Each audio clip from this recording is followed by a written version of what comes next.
Recognizing the member from Vernon-Lumby. Thank you, Honourable Speaker. I stand in this House as a proud representative for Vernon-Lumby to oppose the amendment presented by the BC Conservative member from the opposition. In addition to the concerns that have already been raised and discussed in the previous days, I want to share comments directly from local Vernon Town Theatre owner Scott John, who is also one of the strongest community pillars in our community. And Scott shared that how this amendment would actively hurt them versus a current state. I quote, "Large corporate cinemas are multiplexes with many screens and already have the ability to designate one for liquor service. Small independent theaters are usually single or double screens and do not have that ability. Large chains already have major advantages, including first choice of movies, while smaller theaters are often left behind. I hope this adds some context from our point of view," end quote. These comments highlighted why the original motion matters without the amendments. That is why I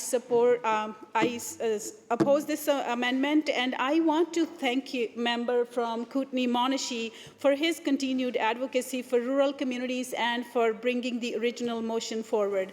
As we know, why independent theaters are more than the places just to watch movies. They are gathering spaces where people connect, support local culture, and share experiences together. In Vernon, we are fortunate to have Town Theatre. Since our opening in 1938, it has remained as an important part of our community. Today, it hosts films, concerts, live music, and community events, while also supporting independent filmmakers and local artists. What stands out most is how much theaters like this give back. They host fundraisers, create spaces for community groups, and bring people together. They are not just the businesses, they are part of the fabric of our communities. Through conversations with theater operators, it has become clear that the current rules create a real inconsistency. If a theater hosts a live concert, it can serve alcohol during mixed-age events, but if it shows film, it must either restrict the audience or eliminate alcohol services entirely. That does not reflect how these venues operate, and it creates unnecessary barriers. In most cases, it is simply about allowing somebody to responsibly enjoy a glass of wine during a movie while supporting a local theater. Independent theaters are already facing significant challenges, rising costs, competition from large chains, and continued growth of streaming services. Across Canada, many independent theaters are struggling.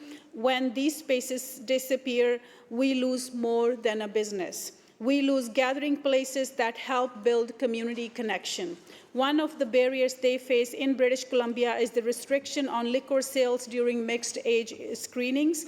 Meanwhile, the other venues do not face the same restrictions. We saw this clearly during the Taylor Swift Eras film tour.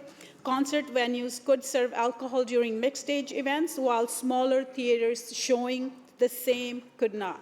That creates an uneven playing field. My debate opposing this amendment is about fairness, opportunity, and supporting local businesses.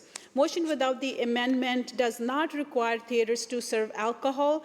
It simply gives them the option to do so responsibly within existing laws. For a small theater, every revenue stream matters. This change could help them remain sustainable, continue supporting local artists, and keep their doors open. It is also worth noting that British Columbia currently is the only province in Canada that does not allow this. Passing this motion without the amendment would bring us in line with the rest of the country. But ultimately, this is about community. In many smaller towns, independent theaters are among the few places where people can gather, connect, and share experiences together. By us opposing the amendment, it offers practical and balanced solution. It recognizes the challenges these theaters face and gives them a tool to adapt to succeed. When we support places like this, we are supporting connection, fairness, and community itself. For those reasons, I am proud to support the original motion, and I encourage all members to do the same, and I strongly oppose this amendment. Thank you, Madam Speaker.